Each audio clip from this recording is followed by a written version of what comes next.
Yan ang sinasabi mga ka-travel, oh. Dito sa paliko na ito. Yan, oh. Ano, tumbaw. Oh. Tagilid yung truck. Ayan, oh. Ano ba? Dito sa may ano, sa may barangay Curva. Ayan.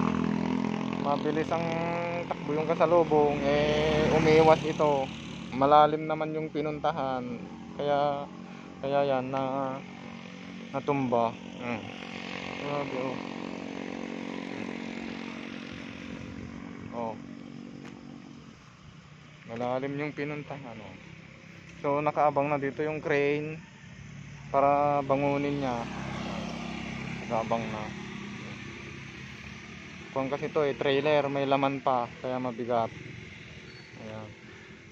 Ang nangyari dito, may kasalubong na tricycle. Umagaw ng linya yung tricycle dun sa guhit dun sa gitna.